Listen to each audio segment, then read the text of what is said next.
Hi everyone, Doug here. Welcome back to yet another board game channel and yet another turn of Robinson Crusoe. We're trying to deal with our explorer and cook as they are castaways on a deserted island trying to build a big pile of wood and light it on fire. We're 1/5 of the way there. Well, 1/6 if you count the fact that we need to make the fire as well. Well, we'll see what we can pull off this turn. Before I start, an error from actually 2 turns back, in turn 3. Viewer Isabella noticed that when when the explorer built his shortcut, I forgot to give him the 2 determination tokens that he should have gotten for doing so. So there we go. He actually has 1, 2, 3. He actually has 6 determination. Not 3. 4. I can count. Yeah, so we fixed that. And now we can go into actually starting the turn. And yes, as always, going to see what horrible event awaits us. Alright, our next event card is Despondency. We're not a happy bunch. When you are tired, hungry, and scared, everything seems to fall apart. We get to ignore the book icon. Give the first player token to the next player. So the explorer hands it off to the cook. That could have been worse. Mobilization. A person can go there with a bit of food to discard this card and get themselves a determination token. Oh, and if we do allow this one to pass through the threat area, we're going to lose 2 morale. That would not be good. So, let's move down to the threat area and add that because we are going to have a card move. Alright, so Despondency and Mobilization is going to move into this spot, which pushes the Storm and Strengthen the Camp over there, which means the Vertigo card goes through, and yeah, each player does need to discard 1 determination, which is more just a minor annoyance than anything at this point, so we're going to get rid of those 2. Just leaves the cook at 2 determination, but she's actually going to get determination this turn because she's suddenly the first player. And that does leave the explorer with 1, 2, 3, 4, 5. So he's still got lots. Yeah. We're going to have to deal with at least one of those cards to prevent them from passing through and giving us negative repercussions. Alright, that's the events. Now on to the morale phase, and then quickly into the production phase as well. Alright, so despite the despondency that we are experiencing, well, I guess the explorer is experiencing it. Thus, the cook is the one who gets the 2 the 2 determination tokens for being on that part of the morale token. So, there we go. She gets 2. It puts her up to 4. We're actually going to use a couple of those very shortly. But first, let's get some production happening. So, we do get 1 bit of food from our space. We get 2 bits of wood from our campsite because of the hatchet. And a 3rd bit of wood that we're going to grab from the beach where the shortcut leads us. So there you go. We have 3 wood. That ends the production phase, but before going into the action phase, we're going to do some other things. I'm going to do the explorer first. The explorer is going to discard 3 determination, leaving him with 2. and he's going to use his scouting ability. That means he gets to take the top 2 discovery tokens, and we get to keep one and throw out the other. Hopefully they're not both brilliant. Nourishing larva, which will give us 2 food right away. And the vegetables. Basically, this, if we have a pot, we can use this to heal somebody too. There's no guarantee we're going to get a pot done. So let us, we're going to discard the vegetables and just take a couple of bits of food instead. And I think because we're using the special abilities, we don't need to put it into future resources. That'll just go right in there. The next thing we're going to do is the cook is going to use Grandma's recipe.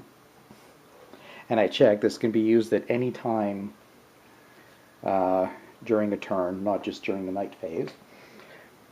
By discarding 2 tokens, we spend 1 bit of food to heal 2 wounds, and it can be 2 wounds on anybody. So we're actually going to move the Explorer up by 2, because he was getting kind of close. Let's pick this up for a second. Yeah, he was right there, which is getting close to losing morale on the track by losing a couple more points. So we're going to put him up here, so he's only going to be down a couple of hit points.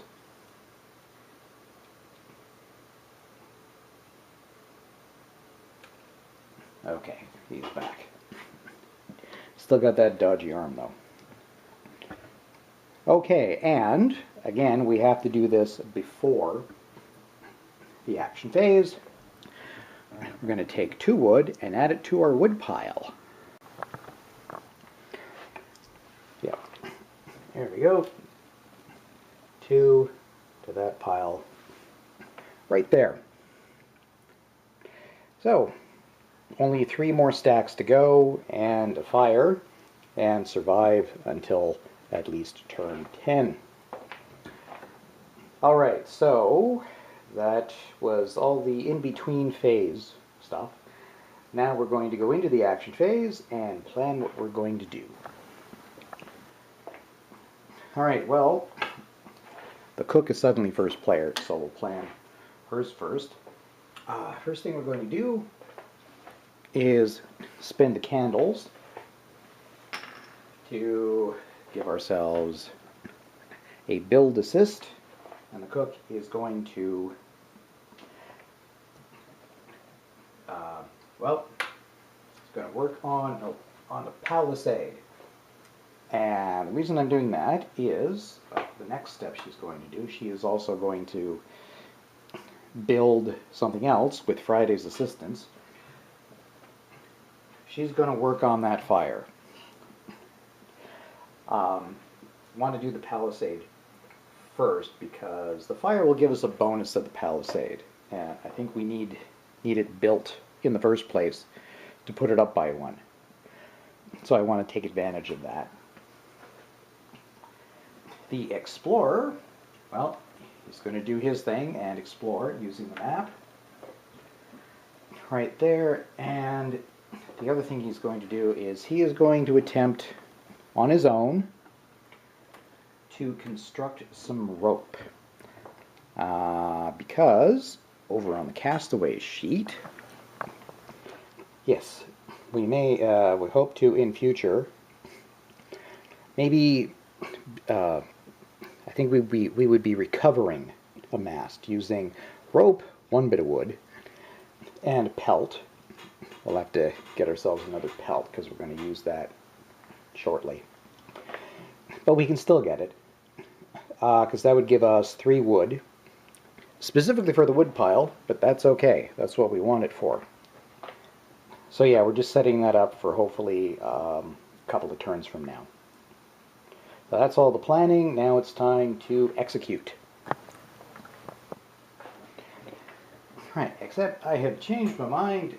I forgot I wanted to put the rope off until a later turn, because what I really wanted to do, and just completely slipped my mind, was I was going to go to strengthen the camp,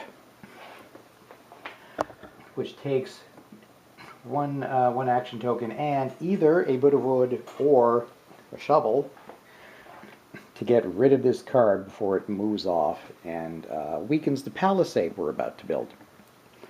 So that'll be the first action we resolve. Explorer, using the shovel, gets to discard this card and get himself a determination token back. So he's back up to 3 determination. Alright, now into the building. So we have a guaranteed success. The cook, who is going to spend our pelt. It only costs either 2 wood or 1 pelt to do any of this with a 2-player game. So the pelt goes away, and we now have a palisade level of 1. And that goes away because it's a 1 use only. Then, with Friday's assistance, the cook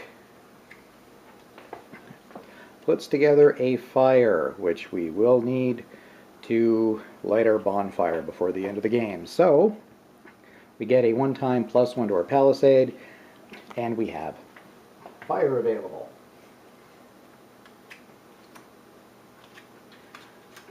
Put those up. Alright. So, yeah, and that goes up 1. So as well as being able to now light our bonfire, it means later on, if we like, the cook can put together her fireplace. We'll see if we end up doing that or not. Okay, that is that. We are not scrounging. We may have to start scrounging soon just to get enough wood in time for the end of the game. But meanwhile, the explorer will do an automatic explore success. Found ourselves another mountain tile, which could potentially give wood. Also gives us 1 more critter. So we actually have 5 beasts we could go hunting for. Just a little reluctant to with only a weapon level of 1. It also has a natural shelter and a discovery token, and we get, oh, thorny bushes, which when it becomes available to us, well, it will do so now because we just finished all the actions. Nobody is doing the tidy or rest actions, so it becomes available. As you can see from the icon there, we get to raise our palisade 1 more. So we're pretty secure from the effects of that. Alright, that wasn't so bad. Shame I messed up about the rope there, but yeah, we'll potentially get to that after. Alright, that's it for actions. Now, yeah, gotta go into the weather phase. Alright, we're still just rolling the orange one. Unfortunately, the orange one has stuff on all 6 sides, so we're going to get something no matter what. And we get 2 rain clouds, which is going to eat up our food. As you can see,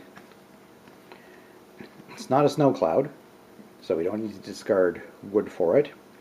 But we compare our roof, which is at 0, to the number of clouds total, and we have 2 for each of the clouds. We discard a food and a wood. For any that we cannot, everybody has to take a wound. So means we're going to lose both of those perishable food and that one bit of wood. It's not enough.